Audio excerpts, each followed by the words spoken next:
नमस्कार, मैं हूं आपके साथ अलीम अतर। आप देख रहे हैं अपना बिहार। बांका के मदरसे में जोरदार धमाके के बाद मदरसा और मस्जिद से जुड़े लोग फरार हैं और यह सवाल उठ रहा है कि क्या मदरसे की ओट में कहीं कुछ साजिश तो नहीं चल रही थी।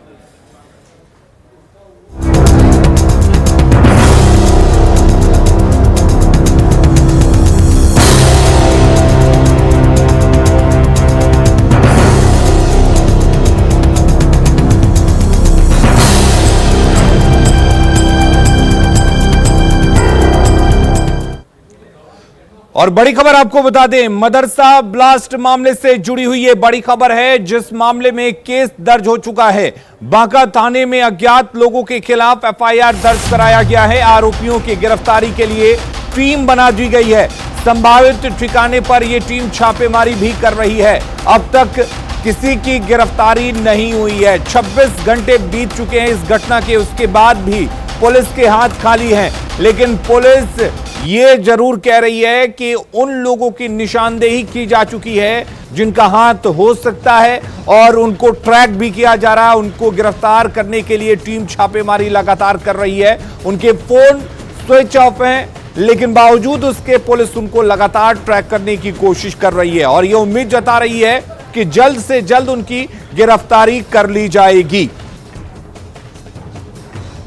और आपको बता दें कि इस ब्लास्ट में मस्जिद के इमाम की मौत हो गई और इस ब्लास्ट के बाद नौटोलिया गांव के सभी पुरुष फरार हैं, खासकर वो जो इस मदरसे से जुड़े हुए थे।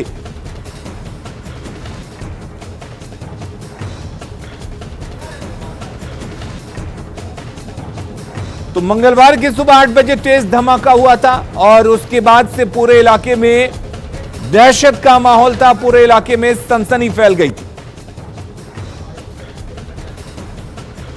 तो एफएसएल की शुरुआती जांच में मदरसे के ध्वस्त मलबे में बारूद के निशान मिले हैं और एफएसएल की टीम बारीकी से जांच में जुटी हुई है।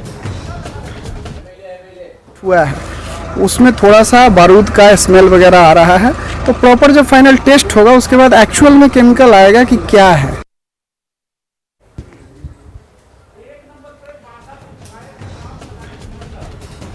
तो एफएसएल की टीम ये कह रही है कि शुरुआती जांच में बारूद के कुछ साक्ष्य मिले हैं। जो महक आती है वो बारूद की आ रही है। हालांकि पूरी तरह से तब साफ हो पाएगा, जो साक्ष्य जुटाए गए हैं वो प्रयोगशाला में भेजे गए हैं, उसके बाद ही सब कुछ साफ हो पाएगा। और हमारे साथ रामनारायण मंडल जुड़े हुए हैं, बांका के विधायक। रामनारायण मंडल जी, आपसे जानना चाहेंगे, अगर बात करें विपक्ष की तो लगातार ये मांग की जा रही है कि निष्पक्ष जांच होनी चाहिए, इसके पीछे की सही वजह पता की जानी चाहिए। लेकिन आप उस इलाके के विधायक हैं, क्या कहेंगे आप? आखिर इस ब्लास्ट के पीछे क्या साजिश है? देखिए, जहां तक आपने ये बात उठाई है, बिल्कुल पुलिस डिपार्टमेंट को और सक्रिय होकर के या अन्य और एजेंसी जो भी रहे उसकी जांच करे और जांचोपरांत जो भी आवे मांग उसको तुरंत कार्रवाई करे। वैसे कल यहाँ के आरक्षी अधीक्षक, एसपीओ एवं अन्य अधिकारी वहां पहुंचे थे जी। आपके चैनल को देखने के बाद मुझे पता चला जांच हो रही है और सघन जांच की जरूरत है। जांचोपरांत कार्रवाई करे। रामनारायण मंडल जी, विपक्ष आरोप लगा रहा है कि माहौल बिगाड़ने की कोशिश हो रही है। आप उस इलाके के विधायक हैं, क्या वाकई ऐसी किसी साजिश को हवा दी जा रही है? देखिए, आरोप प्रत्यारोप की बात को बहुत मैं ध्यान नहीं देता हूं और मैं कभी माहौल बिगाड़ने और इस सब चीज पर कभी विश्वास ही नहीं किया। मैं एक बात जरूर कहना चाहता हूं कि जांच निष्पक्ष पुलिस करे, पुलिस को और जरूरत पड़े अन्य एजेंसियों की, उससे भी जांच कराए और जांच कराकर तुरंत उस पर कार्रवाई हो, चाहे जो भी व्यक्ति दोषी हो। रामनारायण मंडल जी, एक विधायक की खास पकड़ होती है उस इलाके में जहां से वो विधायक है। क्या आप उस इलाके में उस जगह पर गए थे? क्या आपकी लोगों से बातचीत हुई है? क्या आपके अपने लोग जो हैं वो बता रहे हैं कि इसके पीछे क्या वजह हो सकती है? ने जानकारियां मुझे दी है। वहां मकतब पर जो कह रहा है कि बम विस्फोट हुआ है, मैंने बार बार आपको कहा ये जांच सघन रूप से करे। जांच करने के बाद निश्चित रूप से सब कुछ उसका ही मिल जाएगा आपको। क्या आप वहां गए थे? नहीं, मैं गया नहीं। अभी पुलिस इन्वेस्टिगेशन कर रही है, पुलिस जांच करे, पुलिस जांच करने के बाद ये सब होगा। चलिए, बहुत बहुत शुक्रिया हमारे साथ जुड़ने के लिए और तमाम बातचीत करने के लिए।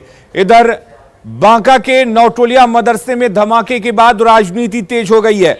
सत्ता पक्ष के साथ विपक्ष ने उच्च स्तरीय जांच की मांग की है। किस कारण से विस्फोट हुआ है?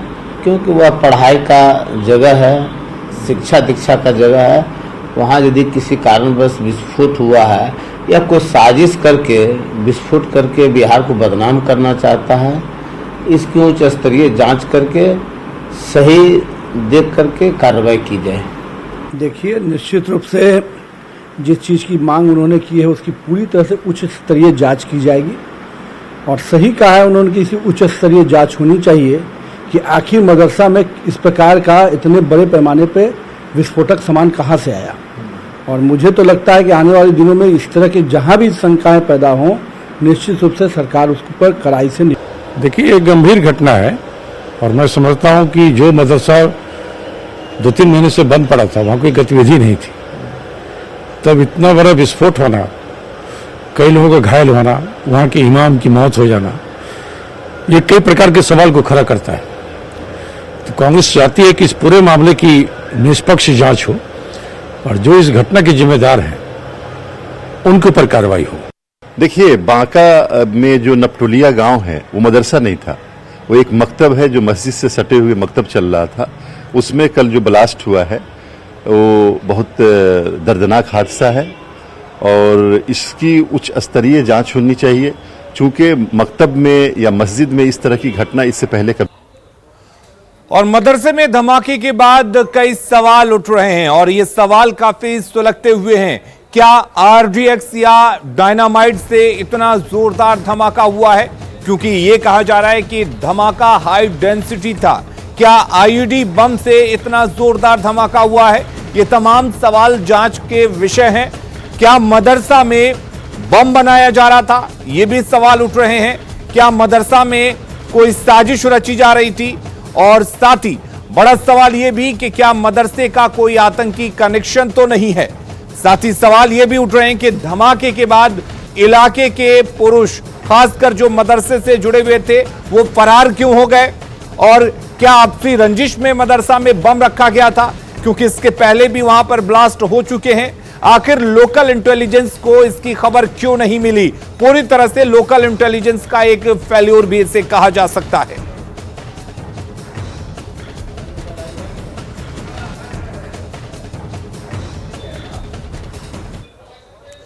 तो साजिश की आशंका से इनकार क्यों नहीं किया जा सकता? इसे समझने के लिए कुछ बातों को जानना जरूरी है।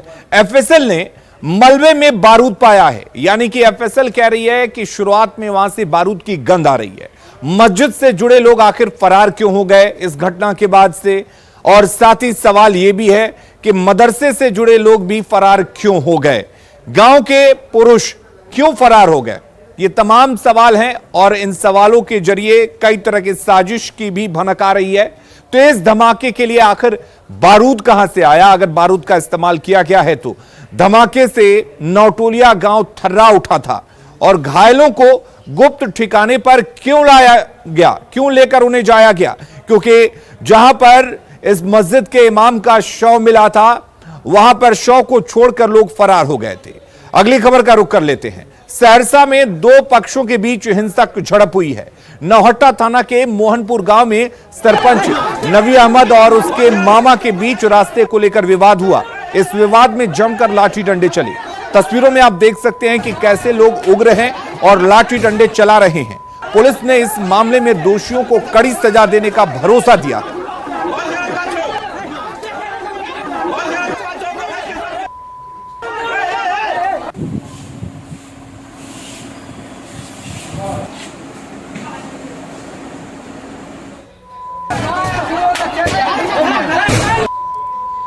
तो दो पक्षों में रास्ते को लेकर जमकर विवाद हुआ और मामा और भांजे के बीच ये विवाद हुआ है, ऐसा बताया जा रहा है। रास्ते को लेकर ये विवाद हुआ है। तस्वीरों में आप देख सकते हैं किस तरह से लाठी डंडे चले, पत्थर ईंट बरसाए गए एक दूसरे पर।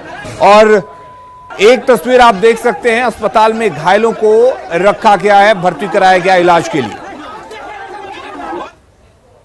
और उसके पड़ोसी अपने भाई के बीच में हुआ था जमीन का, वहाँ पे जो कुछ भी हुआ पुलिस प्रशासन जब आए, मेरे चाचू मेरे भाई और पापा गवाही दिए वहाँ पे। उसके बाद ये सब यहाँ पे आए दरवाजे पे, मेरे चाचू चले आए थे, बोला क्या इसकी करनी कोई नहीं है, लूट लो। उसके बाद जब वो सब पीछे रास्ते से जब घर में घुसे, उस टाइम मैं और मेरी बहन और मेरी भाभी घर में मौजूद थे। उसके बाद हम चिल्लाए, जब घुसने लगा हमको, जब मेरी काफ़ी चिल्लाने लगी, हम चिल्लाने लगे, मेरे चाचा दौड़ के आए और जब बचाने की कोशिश की गई तो उसके लूंगी के लड्डू था, जो 15,000 रुपये छीन लिए, और मंदिर का क्या नाम इसका परवेज का वो फुरसा से मारे मेरे चाचू से। फिर उसके बाद चाचू बेहोश हो गए। पट्टा थाना अंतर्गत जो है मोहनपुर गांव का एक वीडियो वायरल हो रहा है, पथराव का, मारपीट का, क्या है पूरा मामला सर? मोहनपुर पंचायत पठान टोला के सरपंच हैं नबी अहमद। इनको अपने मामा के साथ जमीनी रास्ता को लेकर के विवाद है। इसी रास्ता को लेकर पैक्स अध्यक्ष जो हैं जहांगीर खान और नबी अहमद दोनों ये रास्ता तो इनके मामा से खुलवा दिया है, मामा का रास्ता जो रुका हुआ है। लेकिन नबी अहमद ने फिर जहांगीर खान को बोला कि तुम हम लोगों के बीच में क्यों पड़ा। इस बाबत में दोनों में झगड़ा झंझट मारपीट हुई, जिसका दोनों पर केस नौहट्टा थाना में हुई है। और अब बात 5 मई से लगे लॉकडाउन के बाद बिहार में अनलॉक की शुरुआत की।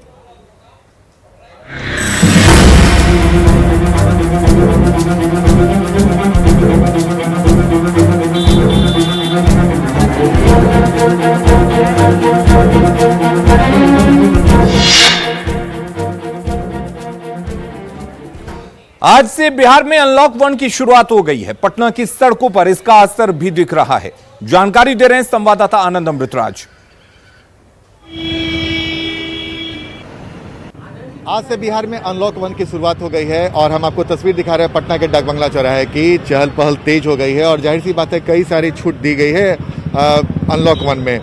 सबसे महत्वपूर्ण है कि शाम 5 बजे तक जो दुकानें हैं वो खुली रहेंगी और अल्टरनेट डे इन्हें खोलने की इजाज़त दी गई है। इसके अलावा शाम 7 बजे से लेकर सुबह 6 बजे तक रात्रि कर्फ्यू जारी रहेगा।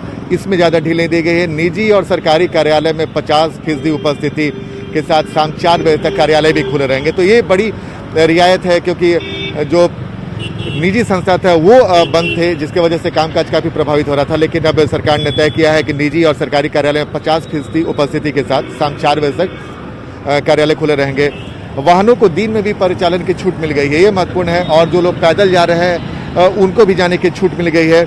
यानी कि पहले अगर आप बेवजह निकलते थे तो आप पर कार्रवाई होने का डर था, पुलिस आप पर कार्रवाई कर सकते थे। लेकिन अब वाहनों को दिन में परिचालन की छूट मिली है। रात में अभी भी बेवजह आप अपने वाहन से नहीं निकल सकते हैं। सार्वजनिक जो वाहन है उनमें जो क्षमता है वो 50% क्षमता के साथ बैठ सकते थे। ये कुछ महत्वपूर्ण रियायतें दी गई हैं लॉकडाउन अनलॉक 1 में। लेकिन फिलहाल स्कूल, कॉलेज, जो कोचिंग संस्थान है वो सब बंद रहेंगे। धार्मिक जो स्थल है वो बंद रहेंगे। शॉपिंग मॉल और जो सिनेमा हॉल, क्लब वगैरह, जिम वगैरह है वो सब बंद रहेंगे। और सार्वजनिक स्थान पर अभी भी बड़े समारोह की इजाज़त नहीं होगी। तो ये तमाम तरह की जो रियायत अनलॉक 1 में दी गई है और जो कड़ाई है वो हमने आपको बताया। तो जाहिर सी बात है अनलॉक 1 का आज पहला दिन है और दूसरे दिन के मुकाबले आज सड़क पर कुछ चहल पहल ज़्यादा दिखाई दे रही है। कैमरामैन सुबोध के साथ आनंद अमृतराज, न्यूज 18 नेटवर्क, पटना। और हमारे साथ हमारे सहयोगी आनंद अमृतराज जुड़े हुए हैं, उनसे जान लेते हैं कि फिलहाल क्या कुछ स्थिति है। आनंद, आपसे जानना चाहेंगे, लॉकडाउन खत्म हो गया है लेकिन कोरोना खत्म नहीं हुआ है, क्या ये बात लोग समझ रहे हैं? अनलॉक 1 के दौरान क्या लोग कोरोना के नियमों का पालन करते दिख रहे हैं या लोग ये मान चुके हैं कि कोरोना पूरी तरह से खत्म हो चुका है?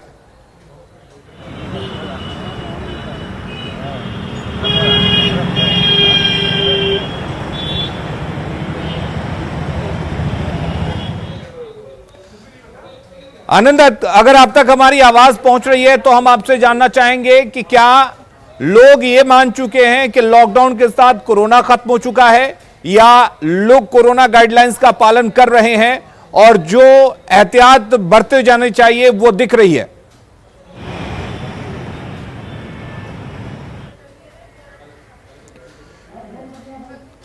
चलिए आनंद से एक बार फिर से जुड़ने की कोशिश करेंगे।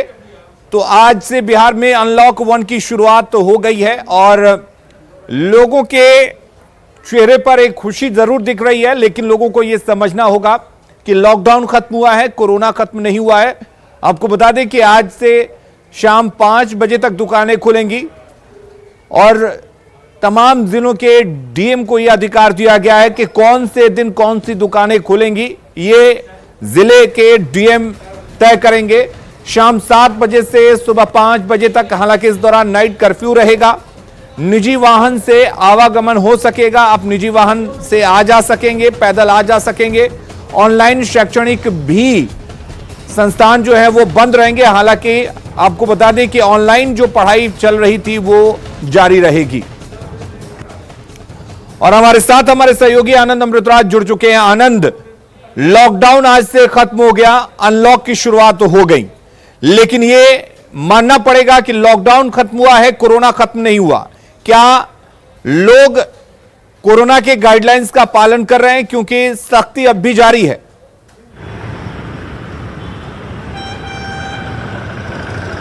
देखिए अली, निश्चित तौर पे आज से अनलॉक 1 की शुरुआत हो गई है। हम आपको तस्वीर दिखा रहे हैं पटना के बेली रोड की तस्वीर। अमूमन इस वक्त भीड़ थोड़ी कम रहा करती थी आज के पहले, लेकिन जैसे ही आज अनलॉक 1 की शुरुआत हो गई और इसमें आप अपने निजी वाहन से भी अब सड़क पे उतर सकते हैं, अपने निजी वाहन से भी कहीं जा सकते हैं।